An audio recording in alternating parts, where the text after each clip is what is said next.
पुणे जिल्ह्यातील आळंदी येथे संतश्रेष्ठ ज्ञानेश्वर महाराज यांच्या सप्तशतकोत्तर सुवर्ण महोत्सवी जन्मोत्सव सोहळ्यास मुख्यमंत्री देवेंद्र फडणवीस यांनी हजेरी लावली। तसेच यावेळी संतश्रेष्ठ ज्ञानेश्वर महाराज यांचे मुख्यमंत्री देवेंद्र फडणवीस यांनी दर्शन घेतले। आमदार उमा खापरे, शंकर जगताप, बाबाजी काळे प्रमुख, जिल्हा आणि सत्र न्यायाधीश महेंद्र महाजन, विभागीय आयुक्त डॉक्टर चंद्रकांत पुलकुंडवार, पोलीस आयुक्त विनय कुमार चौबे यावेळी उपस्थित होते। पुरीत आल्यात 750 जन्मोत्सव सोहळा होतोय। मला अतिशय समाधान आहे की अलंकापुरीमध्ये माऊलींचं दर्शन घेण्याकरता आणि विशेषतः 750व्या जन्मोत्सवाकरता येण्याची संधी मला मिळाली।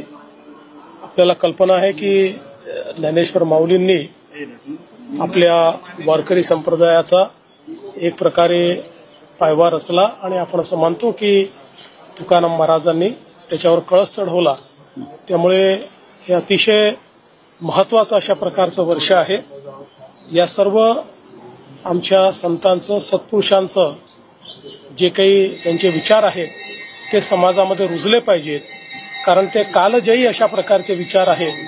कितीही शतकं उलटली तरीही ते विचार हे योग्यच ठरणार आहेत, तेच आपल्याला दिशा देणार आहेत आणि म्हणूनच या ठिकाणी मी आलेलो आहे आणि मला आता दर्शन घेऊन अतिशय समाधान लाभलेलं आहे। सर, सीमा पर लगातार पाकिस्तान सिस्टम वॉयलेशन कर रहा है, रिलीजियस प्लेसेस हो इनको टारगेट कर रहा है, सिविलियंस को टारगेट कर रहा है।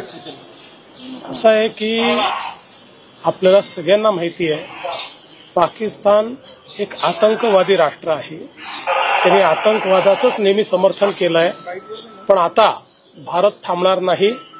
मोदीजींच्या नेतृत्वात योग्य उत्तर आमची सेना त्या ठिकाणी देते आहे। आमच्या सेनेवर आम्हाला गर्व आहे। राज्यात काय काय खबरदारी घेतली? राज्यामध्ये कालच आम्ही बैठक घेतलेली आहे आणि वॉरबुक प्रमाणे जी काही खबरदारी घ्यायची आहे ती सगळी खबरदारी आपण घेतलेली आहे। सर्व प्रकारचं कोऑर्डिनेशन, सर्व जिल्हा युनिट्सला योग्य प्रकारे इन्फॉर्मेशन आणि रिसोर्सेस देणं, या सगळ्या गोष्टी आपण केल्या। दोन्ही राष्ट्रवादी एकत्र येण्याचा निर्णय सुप्रिया सुळेंनी घ्यायचा आणि ताई मला माहित नाही सर। हे तुम्ही एकतर सुप्रिया त्यांना विचारा, आता अजित दादांना विचारा। दोघे आम्हाला बऱ्यापैकी असं भैया बेगानी शादी में अब्दुल्ला दिवान